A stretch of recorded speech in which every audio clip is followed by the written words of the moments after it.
The Dominion had ruled the stars for 11,000 years. Their empire stretched across 3 galaxy arms. They controlled 200 billion souls across 9,000 worlds. Every species they had ever met had bent the knee to them. Every civilization had surrendered. Every proud race had become servants. They believed this was the natural order of things. The strong ruled, the weak obeyed. There was no other way.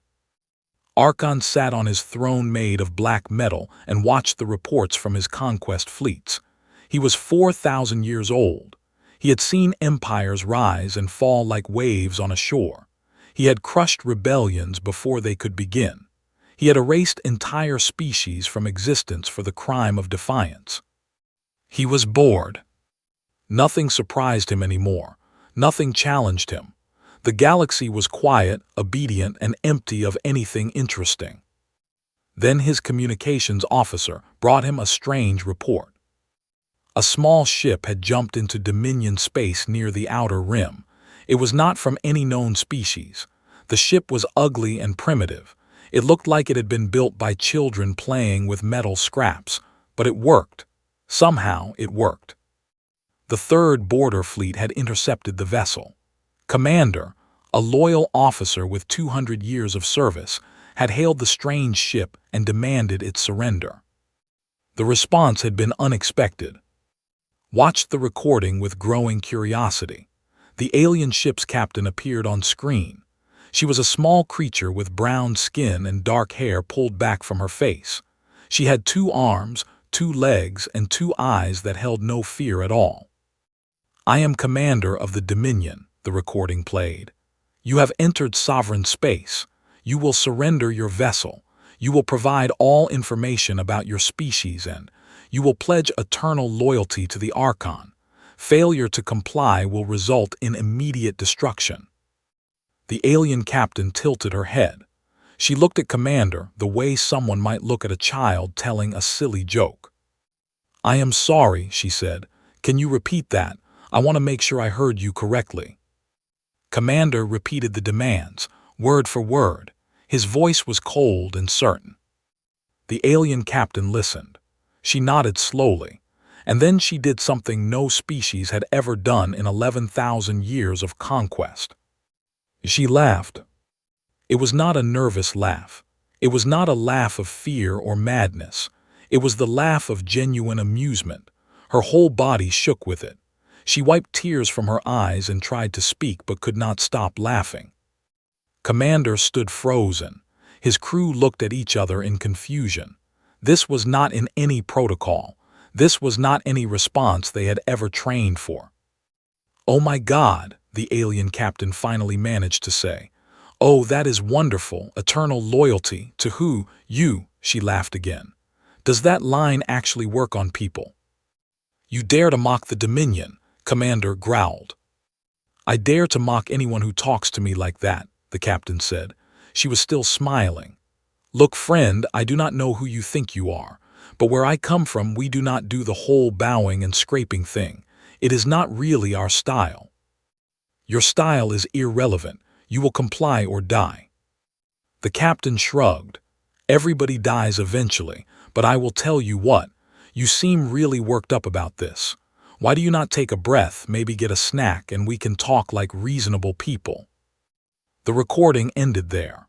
Commander had been so confused that he had let the alien ship escape while he tried to understand what had just happened. Watched the recording 3 times. He felt something he had not felt in centuries. He was not sure what to call it. Interest, amusement, irritation. The alien captain's name was. Her ship was called the Laughing Molly. She belonged to a species called humans from a world called Earth. Ordered his intelligence officers to find everything they could about these humans. The reports came back within days, gathered from deep space probes and intercepted signals. The humans were young. They had only been traveling between stars for 200 years. They had a single and a handful of small colonies. Their technology was primitive. Their military was laughable. They had no unified government, just a loose collection of nations that argued with each other constantly. By every measure, they should have been the easiest conquest in Dominion history. But the intelligence reports contain something else, something strange. The humans had a history of fighting each other, brutal, bloody wars that had killed millions of their own kind. They had weapons that could destroy their entire planet. They had come close to ending themselves several times. And yet they had not. Somehow, despite everything, they had survived. They had rebuilt. They had reached for the stars anyway. And in all their recorded history, whenever a tyrant had risen among them, the humans had eventually torn that tyrant down. They called it many things: revolution, resistance, freedom. They wrote songs about it. They told stories about it. They taught their children that no one had the right to rule over others without consent. Found this amusing. Every species had such stories. Every civilization believed in freedom until they met real power. They had crushed such dreams countless times. But then the recording of laugh began to spread. Did not know how it happened. Perhaps a crew member on the border fleet had it. Perhaps the humans themselves had broadcast it. But within weeks, the recording had reached 100 worlds. Subjugated species watched it in secret. They passed it from hand to hand, from screen to screen. They watched a small, fragile creature look at a warship and laugh. For the first time in thousands of years, the slaves of the Dominion remembered something they had forgotten. They remembered that tyrants could be mocked. Received reports of the recording spread. His advisors told him it was nothing, a curiosity, a joke that would be forgotten in months. But had not lived 4,000 years by ignoring small fires. He gave the order to assemble the Third Conquest Fleet, 40 dreadnoughts, 2 million soldiers, enough firepower to crack a planet in half. He would go to Earth.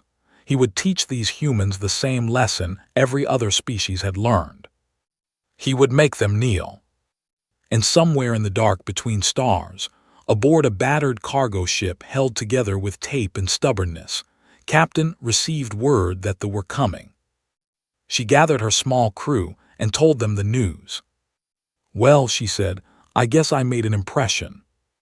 Her pilot asked what they should do. Looked out at the stars and smiled. "We go home," she said, "and we get ready to make them regret ever finding us." The Third Conquest Fleet arrived in Earth's solar system on a Tuesday morning. 40 dreadnoughts blocked out the sun. Each ship was the size of a small moon. Their weapons could turn continents to glass. Their armies had conquered worlds without losing a single soldier. Commander stood on the bridge of the flagship and looked at the small blue planet below. It was beautiful, he admitted to himself. Blue oceans, green lands, white clouds. It reminded him of paintings he had seen of worlds long dead. Soon it would join them. He opened a channel to broadcast on all frequencies. Every human on the planet would hear his words. "People of Earth," he announced, "the Dominion has come. Your fate is already decided. You will surrender your world, your resources, and your freedom. You will serve the Archon for eternity. Any resistance will be crushed. Any defiance will be punished. You have one rotation of your planet to comply." He closed the channel and waited. The response came within the hour, but it was not what he expected. Earth's governments had argued for weeks about what to do. Some wanted to surrender. Some wanted to fight. Some wanted to run. But in the end, they had agreed on one thing: they would not give up without a conversation. They sent a single shuttle to the flagship. It carried one man. Admiral was 73 years old. He had white hair, deep wrinkles, and a prosthetic leg he had earned in a war 40 years ago. He walked with a limp and carried a small bag in his hand.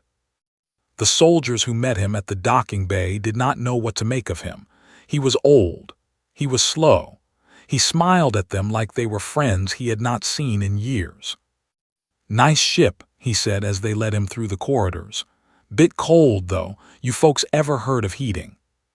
They brought him to Commander. The commander stood in his full armor, surrounded by guards, trying to look as threatening as possible. Admiral Webb looked around the room, nodded in approval, and sat down in a chair without being invited. "Good chairs," he said. "Comfortable, that is important. My back is not what it used to be." Commander Voss stared at him. "You are the representative of your world." "One of them. We have a lot of representatives. We like to argue about things. It is kind of our thing.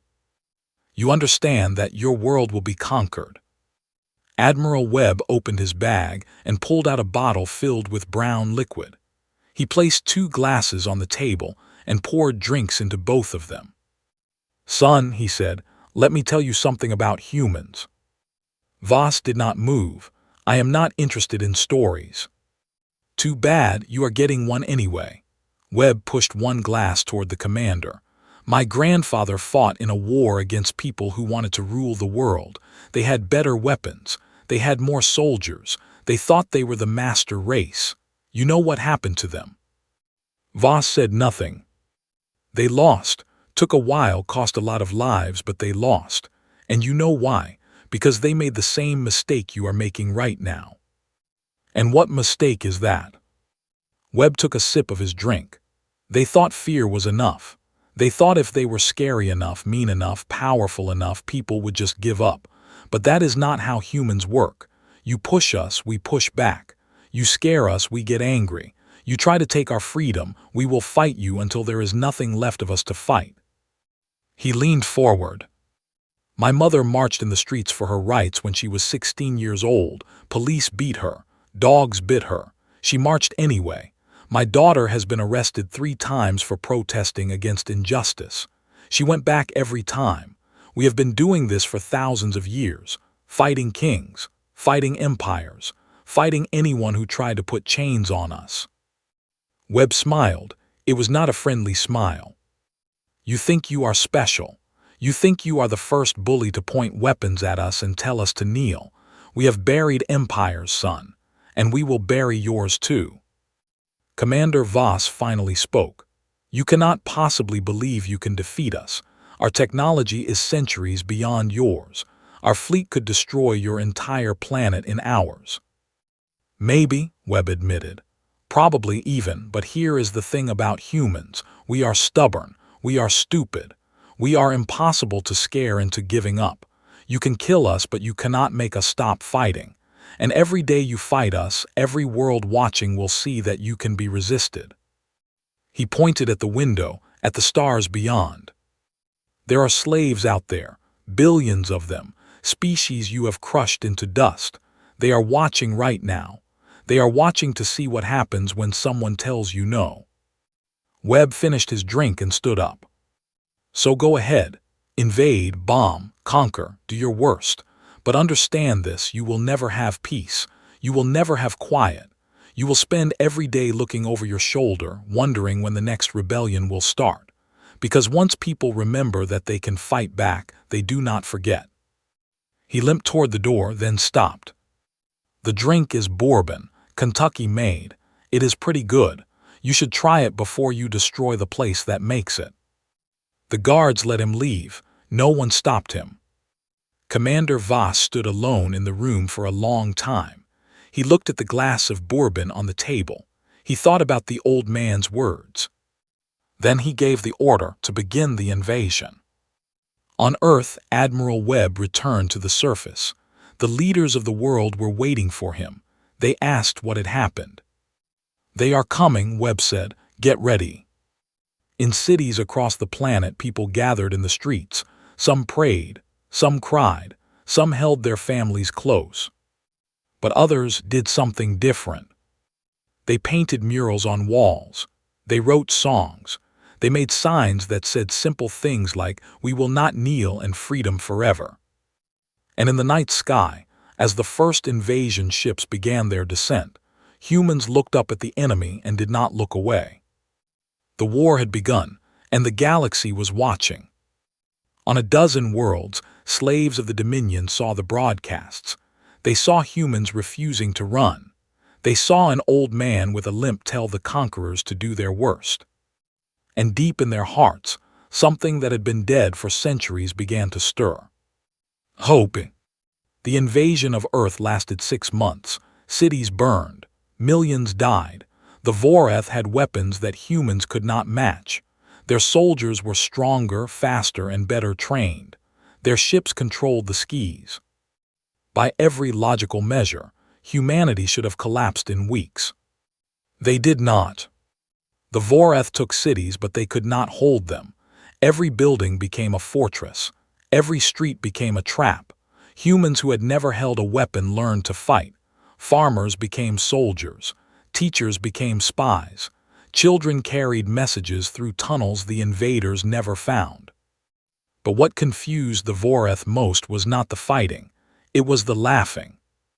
In occupied Tokyo, resistance fighters spray-painted jokes on wrecked tanks.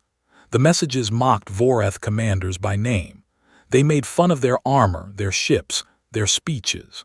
One popular image showed a Voreth soldier running away from a small human child holding a stick. In London, underground radio stations played comedy shows. Comedians told jokes about the invaders between news updates and coded messages. People gathered in basements to listen and laugh, even as bombs fell above them.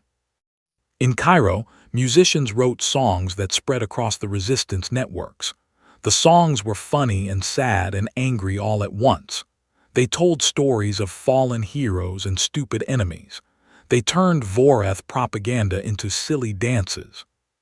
The Dominion did not understand. Commander Voss sent report after report to Archon Kalos. The humans were losing. Their cities were in ruins. Their armies were scattered. But morale among the invasion forces was falling. Soldiers were confused by enemies who sang while they fought. Officers were frustrated by populations that refused to be afraid. One report described a captured human resistance leader. She had been badly wounded in a fight that killed 12 Voreth soldiers. As they dragged her away, she had looked at her captors and said, "Is that all you have?" She had died laughing at them. Kalos read the reports and felt something he had not felt in centuries. Doubt. Not about victory. The Dominion would win eventually. Humans were too few and too weak to survive. But at what cost? Every day the war continued, the story spread. The subjugated species were watching. They saw humans die, but they also saw humans refuse to surrender. They saw an empire of 11,000 years struggle against a single world. And they began to ask questions they had not asked in millennia. On a colony world called New Jakarta, far from Earth, a different kind of resistance was growing. Suri Okonkwo was 17 years old. She had been born on Earth but raised on this colony. When the war started, Voreth ships had arrived to secure the outer territories. They had not invaded. They had simply announced that the colony now belonged to the Dominion and anyone who resisted would be killed. Most colonists had obeyed. They had no choice. They were farmers and miners and teachers. They had no weapons, no army, no hope. But Suri had watched the broadcasts from Earth. She had seen her people fight. She had heard the songs and seen the murals, and she had decided that doing nothing was not an option. She could not fight, but she could do something else. On a night when the moons were dark, Suri gathered 30 young people from the colony. They carried paint and brushes they had hidden for weeks. They moved through the bombed-out district where Voreth artillery had destroyed buildings months ago. They worked through the night. When the sun rose, the Voreth garrison saw what they had done. Across an entire city block, covering walls and rubble and broken streets, a massive mural stretched toward the sky. It showed a human hand raised against the stars. The fingers were spread in a gesture of defiance that humans called giving the finger. Around it were words in 100 languages, all saying the same thing. "We are still here." The Voreth commander ordered the mural destroyed. Soldiers moved in with equipment to burn and scrape away the paint. But someone had already taken pictures. The images spread through colonial networks, jumped to resistance channels, and reached Earth within hours. Within days, the mural appeared on 12 different worlds. Local artists copied it in their own styles. Some used paint. Some used light projections. Some carved it into stone. The Voreth destroyed every copy they found, but new ones appeared faster than they could be erased. Suri Okonkwo was arrested 2 weeks later. The Voreth interrogated her for days. They wanted to know who had helped her, who had organized the network, how the images had spread so quickly. She told them nothing. On the day of her public trial, broadcast across the Dominion as a warning to others, Suri stood before the Voreth judge and smiled. "You want to know why we did it," she said. "Because you cannot kill an idea, you cannot burn hope, you cannot conquer people who refuse to be conquered in their hearts." She looked directly into the cameras.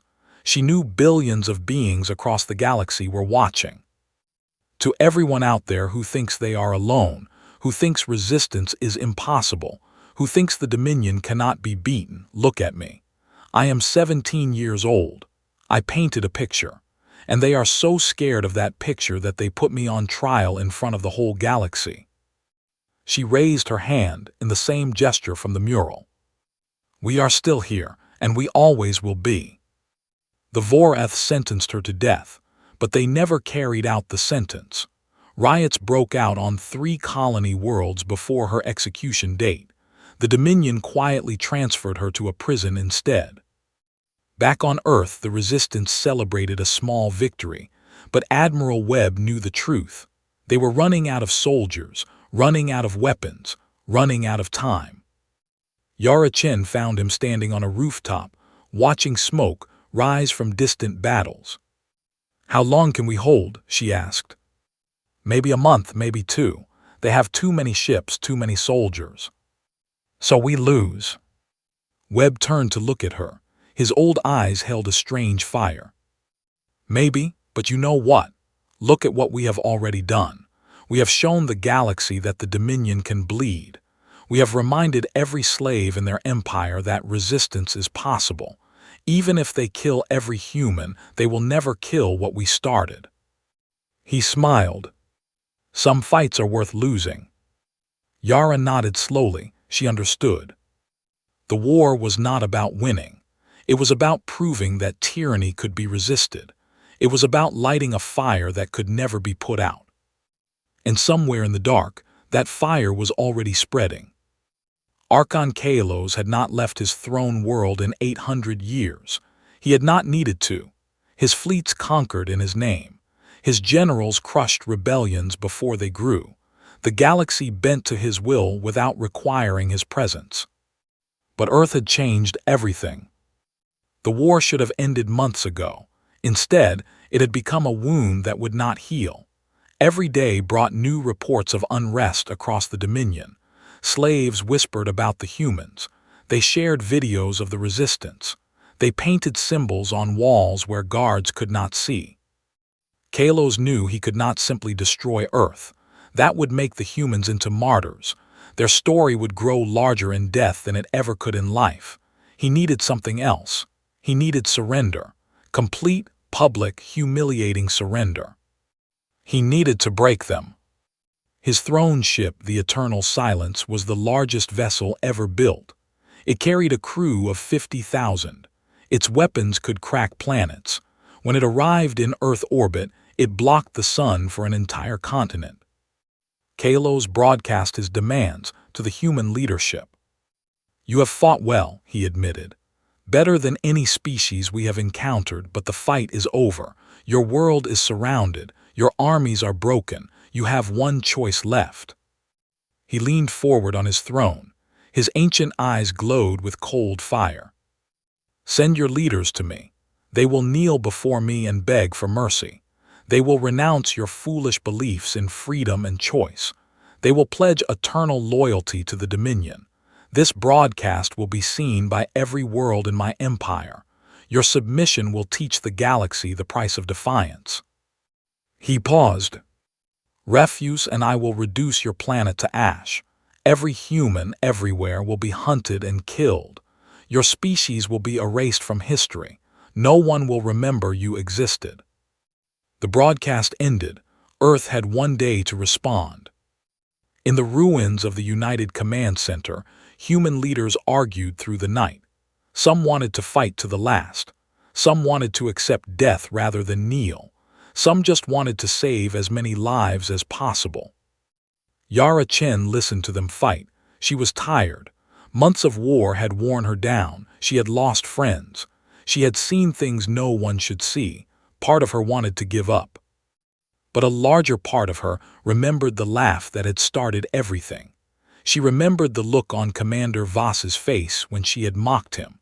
She remembered that some things were more important than survival.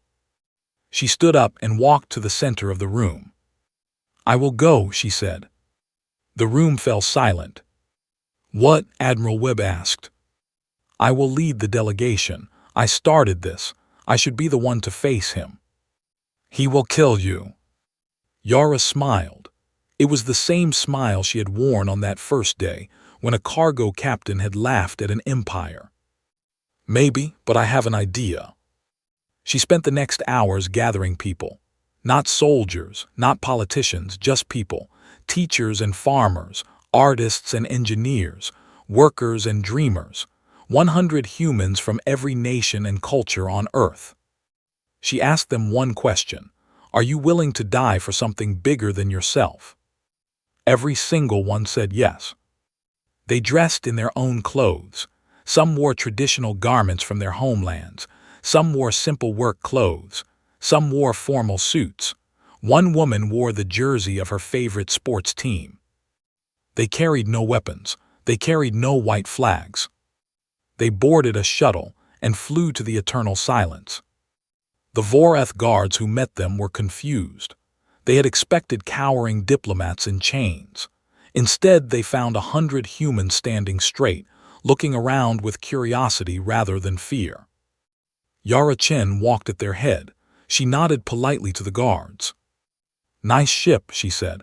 "Very intimidating. I like what you did with the skulls." They were led through corridors that stretched for kilometers. The ship was a city in itself. Everything was designed to make visitors feel small and insignificant. The humans looked at it all and whispered to each other. "Bit much, is it not? Compensating for something, you think? The lighting is terrible, very depressing." The guards heard them and said nothing. They did not know how to respond to prisoners who critiqued the interior design. Finally, they reached the throne room. Archon Kalos sat on a seat carved from black crystal. He was ancient beyond measure, but his body was still powerful. Guards surrounded him by the thousands. Weapons pointed at the human delegation from every direction. Cameras broadcast the scene to every world in the Dominion. Trillions of beings watched. Slaves and masters, soldiers and civilians, everyone. Kalos looked at the small group of humans and felt a moment of satisfaction. They were so fragile, so mortal, so utterly beneath him. "Kneel," he commanded. Yara Chen looked up at the tyrant. She looked at his guards, his weapons, his throne. She looked at the cameras recording everything. And she did not kneel. "No," she said simply. The word echoed through the chamber. "You dare refuse me?" "I do, we all do." She gestured at the 100 humans behind her. Not one of them had bent even slightly. Kalos leaned forward. "You understand I will kill you. I will kill everyone on your planet. I will hunt your species to extinction." "You might," Yara agreed, "but you know what is funny?" She spread her arms wide, addressing not just Kalos but the cameras, the watching billions, the entire galaxy. "We have already won." "Silence."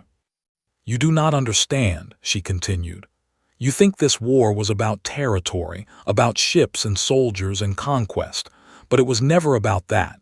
It was about showing the galaxy that you can be resisted, that you can be mocked, that you can be defied." She pointed at the cameras. Every slave watching this just learned something. They learned that tyranny is not unbeatable. They learned that even the smallest, weakest species can stand up and say no. And that idea, you cannot kill an idea, you cannot bomb it, you cannot burn it, It will spread, it will grow, and one day it will tear your empire apart. Kalos stood from his throne, his ancient face twisted with rage. You will die for this. Yara smiled. Everyone dies eventually, but ideas live forever. And right now, the idea of freedom is burning in the heart of every being watching this broadcast. She turned to the humans behind her, she nodded. And they began to sing. It was a song that had no single origin. It borrowed melodies from Africa and Asia, Europe and the Americas. It was old and new at the same time. It spoke of chains breaking and spirits rising. It spoke of hope. 100 voices filled the throne room of the most powerful being in the galaxy. The guards raised their weapons.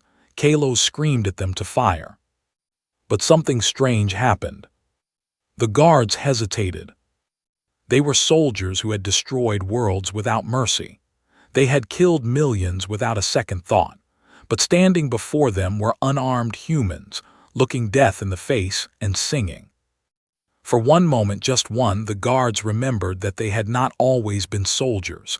They had been children once. They had dreamed. They had hoped. The song ended. Yara Chen looked at Kalos. She was not afraid. Your move, she said. The galaxy held its breath. And on 1,000 worlds, beings who had been slaves for centuries felt something they had forgotten was possible. They felt ready to fight. The broadcast from the eternal silence was never cut. Some said the technicians refused. Some said the system simply failed. Some said Kalos was too shocked to give the order. Whatever the reason, the entire galaxy watched 100 humans sing in the face of death. And then the galaxy exploded. On Threxis 7, a mining world where slaves had worked in darkness for 300 years, the workers put down their tools and walked out of the tunnels. The guards tried to stop them. There were too many. The slaves kept walking, kept climbing toward the light, until they stood on the surface and breathed free air for the first time in their lives. On Velar Prime, soldiers stationed at a military base turned their weapons on their own officers. They had watched the broadcast. They had seen humans refuse to kneel. They asked themselves why they had spent their lives serving masters who saw them as nothing. On the gas giant called Korvath, where billions of beings floated in living cities, the population stopped paying tribute. They blocked the supply ships. They refused to send resources. When the Dominion demanded answers, they sent back a single message. We are still here. The phrase spread like wildfire. It appeared on walls and screens and signals across thousands of worlds. It became a password, a greeting, a battle cry. Slaves who had never met humans borrowed their words and their courage. Archon Kalos watched his empire crumble. For 11,000 years, the Dominion had held together through fear. Every species knew that resistance meant death. Every world understood that the Archon's power was absolute. But fear only works when people are more afraid of fighting than of living in chains. The humans had broken that calculation. They had shown that death could be faced with a smile. They had proven that some things were worth dying for. And once that truth took hold, nothing could stop it. Kalos tried everything. He sent fleets to crush the rebellions, but his soldiers were unreliable now. Some refused to fire on unarmed crowds. Some joined the rebels.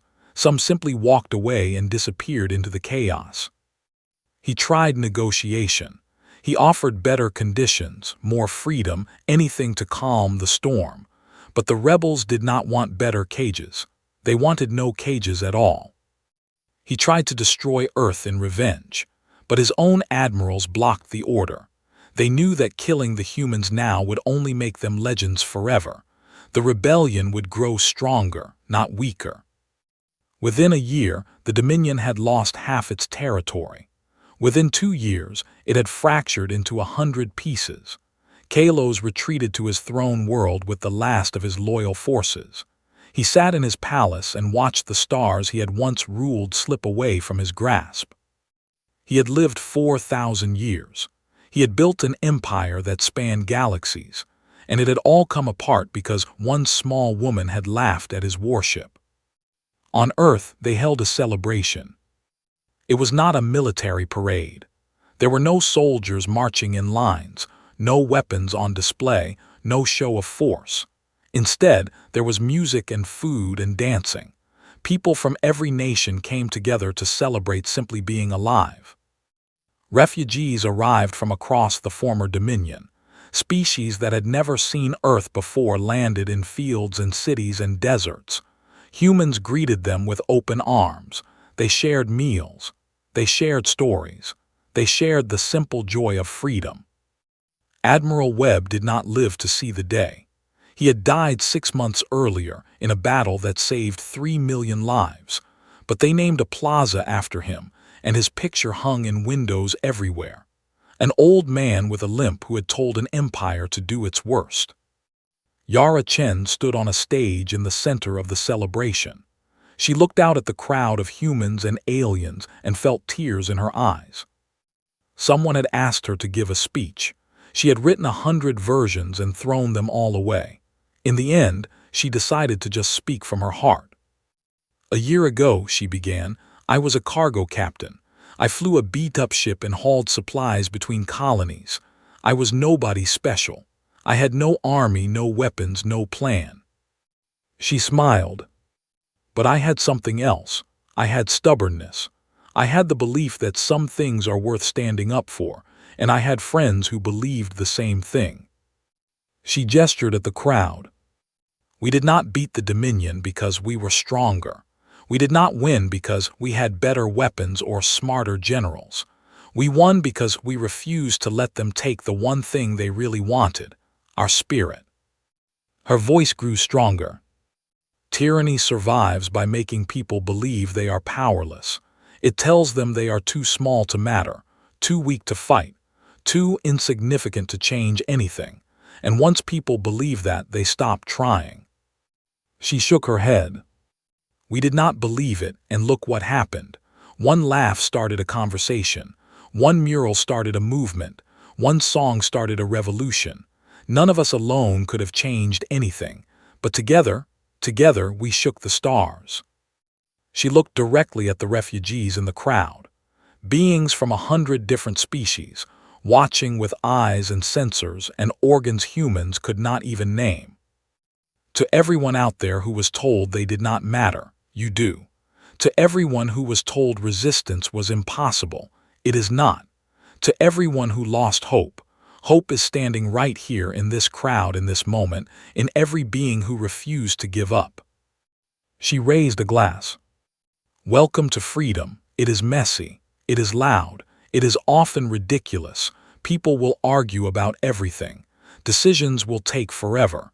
There will be problems we have not even imagined yet." She grinned. "But it is ours, and now it is yours too." The crowd cheered. Humans and aliens together, voices mixing in a sound that had never been heard before in the history of the galaxy. In the years that followed, the former Dominion became something new. Not an empire, not a single government, just a loose network of free worlds, trading and talking and arguing and cooperating. It was messy and complicated and sometimes infuriating. But it was free. Historians would argue for centuries about what had really caused the fall of the Vorath Dominion. Some said it was inevitable. Some said it was the result of economic forces or military overreach or simple bad luck. But the people who had lived through it knew the truth. It had started with a laugh, a single moment when a small, fragile human had looked at overwhelming power and refused to be afraid. That moment had shown the galaxy something it had forgotten. Tyranny is strong, but the human spirit, the spirit of freedom, the simple, stubborn refusal to kneel, is stronger. On the anniversary of the broadcast from the eternal silence, Yara Chen returned to the spot where she had first faced Archon Kalos. The throne room was empty now. The palace had become a museum. She stood where she had stood on that day, looking at the place where the throne had been. "You know," she said to no one in particular, "I was terrified the whole time. I thought I was going to die." She smiled. "But some things are worth being afraid for." She turned and walked away, leaving the empty room behind. Outside, the galaxy was alive with possibilities. Free beings went about their lives, making choices, making mistakes, making their own futures. It was messy, it was complicated, it was beautiful. And somewhere in the vast darkness between stars, wherever tyrants still dreamed of conquest, the story of Earth traveled on. A reminder, a warning, a promise. Freedom would always rise, and tyranny would always fall. All it took was someone brave enough to laugh first.